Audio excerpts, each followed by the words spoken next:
हे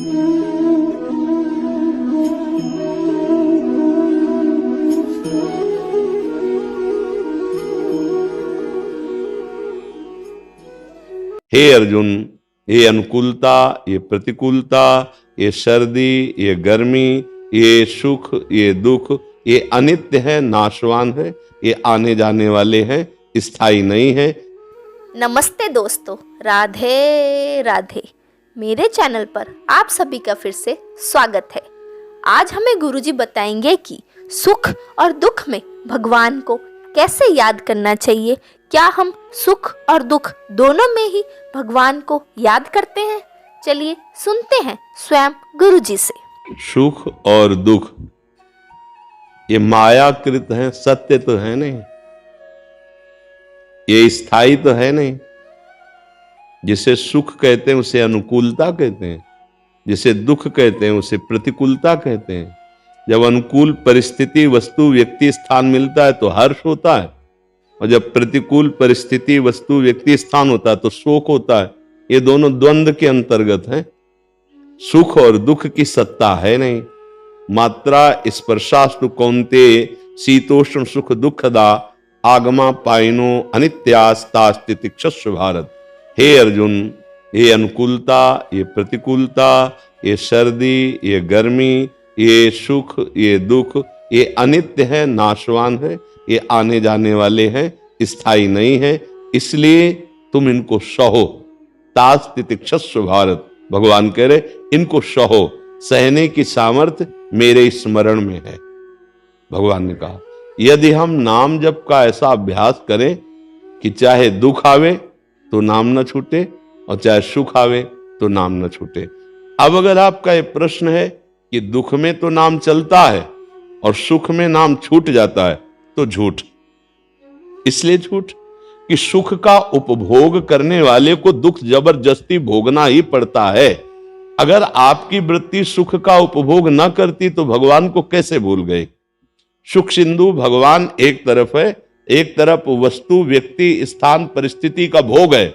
तो जब भगवान को भूले तो उसका महत्व हुआ, उस वस्तु का, उस व्यक्ति का, उस भोग का, उस पदार्थ का, उस घटना का, सुखद घटना का हम उसका भोग किए, उसे स्वीकार किया, उसमें हर्षित हुए, तो भगवान को भूल गए। अगर ये वृत्ति है तो दुख को बलात् आपको भोगना ही पड़ेगा। अब उस दुख को जब आप भोगेंगे तो भगवान का स्मरण कैसे चल पाएगा? अगर दुख में भगवान का सुमिरन होता है तो सुख में तो नाच नाच के होता है। फिर सिद्धांत से यहां चूक हो रही है। हम सुख के भोक्ता मन को चाहे जितना बचाने की कोशिश करें, वो दुख भोगेगा ही भोगेगा। अगर वो हर्षित नहीं हुआ तो शोकित नहीं हो सकता। अगर राग नहीं है तो द्वेष बिल्कुल नहीं जागृत हो सकता। अगर काम नहीं तो क्रोध हो ही नहीं सकता। अगर हमारे मन में सुख का भोग नहीं है तो दुख का प्रभाव हमारे अंदर पड़ेगा ही नहीं। अगर सुख में हमारा सुमिरन निरंतर चलता तो दुख में स्वाभाविक चलेगा। अगर सुख में भूल गए तो फिर हमारी बात कहीं त्रुटि हो रही, हम अनुभव नहीं कर पा रहे। दुख का भोग बलात् जबरदस्ती करेगा वो मन, क्योंकि उसने सुख का भोक्तापन स्वीकार किया है। आप देख लीजिए, सुख में तो हमारा नाच नाच के भजन होता है और दुख में आर्तभाव से भजन होता है। दुख और सुख हमारे भजन को रोक सके इतनी सामर्थ्य नहीं है।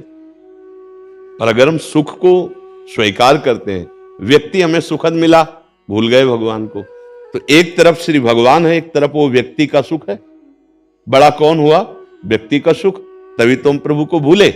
बड़ा कौन हुआ? पदार्थ का भोग।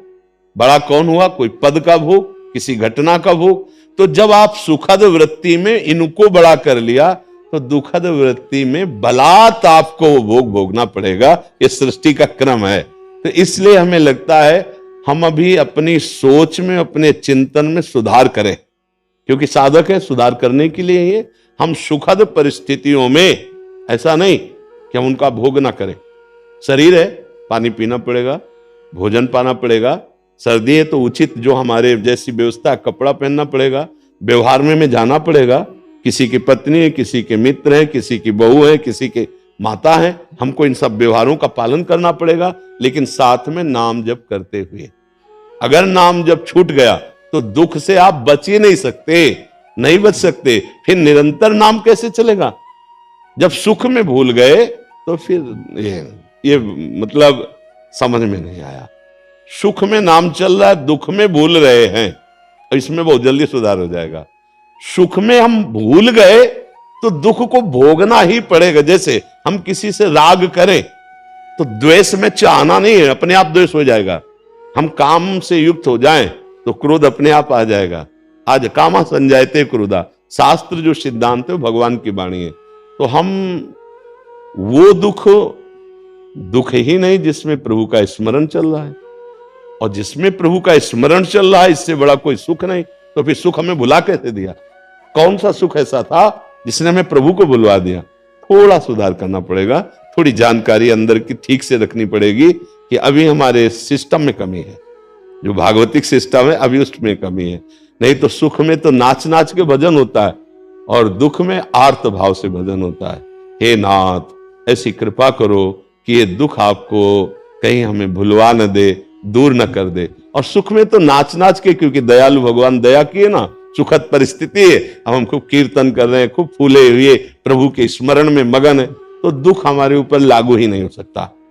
दुख तभी लागू होता है जब हम सुख में फूलकर प्रभु को भूल जाते हैं, उसमें हर्षित हो गए, तो अगला जो परिणाम आया शोकित। हर्ष और शोक दोनों द्वंद्व हैं। तो हमें लगता है विचार किया जाए और अपनी आंतरिक, ये बाह्य नहीं है, ये आंतरिक चिंतन की त्रुटि को संभाला जाए।